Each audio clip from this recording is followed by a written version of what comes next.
Passive voice করতে হয়। Modal verb কোনগুলো? May, might, can, could, must, ought to, going to, এইগুলো খুবই সহজ। আপনি যখনই ভয়েস করবেন তখনই অবজেক্টের সাবজেক্টটাকে সামনে নিয়ে আসবেন, তারপর শেষে সাবজেক্টের অবজেক্টটাকে বসায় দিবেন।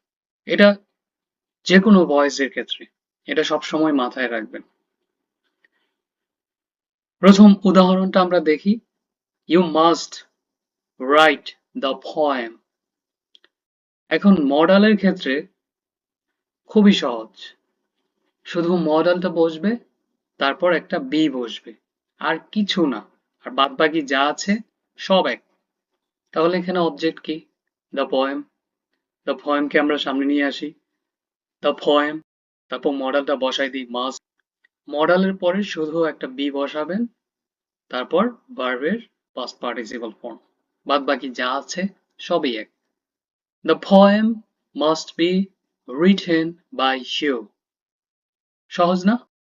তার পরের উদাহরণটা দেখেন। She may help you. তাহলে এটা কি হবে? You may be helped by her.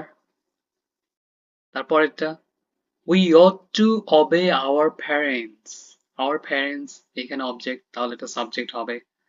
Our parents ought to be obeyed by us. এইখানে একটা জিনিস আপনার মাথায় রাখতে হবে, ought to পুরোটাই কিন্তু একটা মডেল, হ্যাঁ? এখানে ought এর পরে to, যে to কে আলাদা ভাবে ভাবার দরকার নেই। এর পুরোটা হচ্ছে মডেল ভার্ব, মডেল না, মডেল ভার্ব আর কি। ঠিক আছে? তারপরেরটা আমরা দেখি। ought toর মতো going to, এটাও একটা modal verb. Hmm, we are going to organize a party। তাহলে এখানে object K? a party। A party is going to be organized by us। সহজ না? খুবই সহজ। তারপরে ইম্পারেটিভ সেন্টেন্সকে আমরা কিভাবে ভয়েস চেঞ্জ করব? ইম্পারেটিভ কোনগুলা? যেগুলা মেইন ভার্ব দিয়ে শুরু হয়, আদেশ, নির্দেশ, উপদেশ, এইগুলা বোঝায়। এটার ক্ষেত্রে শুধু লেট বসবে, সামনে একটা লেট বসবে, তারপরে অবজেক্টটা সাবজেক্টে আসবে, তারপরে একটা বি ভার্ব বসবে, বি ভার্বের পরে ভার্বের 3 নাম্বার ফর্ম, এটাই, আর কোনো কিছু না এখানে। রাইট দ্য আর্টিকেল, আর্টিকেলটি লিখো। এখানে অবজেক্ট কি? The article. তাহলে প্রথমে কি বসবে? লেট বসবে, তারপরে অবজেক্টটাকে সাবজেক্টে আনতে হবে। লেট দ্য আর্টিকেল, তারপর একটা be, let the article be, তারপর ভার্ব কি? রাইট। রাইটের 3 নাম্বার ফর্ম কি? Written. Let the article be written. পরেরটা দেখেন, prepare the assignment. Let the assignment be prepared. Easy. এখন imperative sentence গুলা যখন do not দিয়ে শুরু হবে তখন কিভাবে করব? আগের মতোই যা আছে তাই, শুধু লেটের সাথে একটা নট বসবে, আর বাদ বাকি যা আছে সবই এক। Do not write the article. Let not the article be written. আগের মতো না, ওইখানে নট ছিল না, এইখানে এক্সট্রা একটা নট বসেছে ডু নট দিয়ে শুরু হওয়ার কারণে। পরেরটা দেখেন, do not prepare the assignment, let not the assignment B prepare. সহজ না? খুবই সহজ।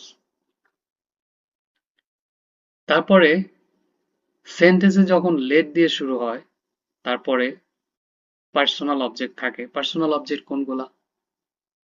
হিম, হার, ইউ, দেম, মি, আস, এইগুলা। পার্সোনাল অবজেক্ট মানেই জিনিসটা কোনো একটা সাবজেক্টের অবজেক্টিভ ফর্ম, আর সেটা অবশ্যই পার্সোনাল। ঠিক আছে? আমরা উদাহরণ দেখি। Let me write the article. আমাকে অনুচ্ছেদটি লিখতে দাও। এখানে পার্সোনাল অবজেক্ট কোনটা? মি, তাই না? তাহলে কি হবে? প্রথমে লেট বসাইবেন, লেট বসাইলাম, অবজেক্টটাকে সামনে আনবেন, অবজেক্টকে দ্য আর্টিকেল, আর্টিকেলকে আনলাম লেটের পরে, লেট দ্য আর্টিকেল, তারপর একটা বি লাগাইতে হবে, বি, তারপর ভার্ব কি? এখানে রাইট, রাইটের 3 নাম্বার ফর্ম কি? Written. Let the article be written, তারপর ওই যে পার্সোনাল অবজেক্টটা আছে না, ওটাকে বাই দিয়ে তারপর বসাই দিতে হবে। তাহলে কি হবে বাক্যটা? let the article be written by me. পরের উদাহরণটা দেখেন, let him write the letter, let the letter be written by him. সহজ না? খুবই সহজ। তারপরে never দিয়ে শুরু হওয়া সেন্টেন্সের ক্ষেত্রে আমরা কি করব? never deceive anyone, কাউকে প্রতারিত করো না। এটাও কিন্তু ইম্পারেটিভ সেন্টেন্স, নেভার দিয়ে শুরু হয়েছে। যেহেতু এটা নেভারটা কিন্তু আমাদের নেগেটিভ অর্থ দেয়, আর একটা কথা আছে, এখানে এক্সট্রা একটা এভার বসবে, হ্যাঁ? তাহলে আমরা করি সেন্টেন্সটা, লেট নট বসাইলাম, এনিওয়ান অবজেক্ট, এখানে সাবজেক্ট হিসেবে বসাইলাম, লেট নট এনিওয়ান, তারপর ওই যে এভার, এভা বসাই দিতে হবে। লেট নট, নেভারের পরিবর্তে এভা বসাইতে হবে, হ্যাঁ? let not anyone ever, তারপর এটা be, তারপর deceive এর past participle form. let not anyone ever be deceived. পরেরটা দেখেন, never go there, তাহলে এটা কি হবে? let not there ever be gone. সহজ না? খুবই সহজ।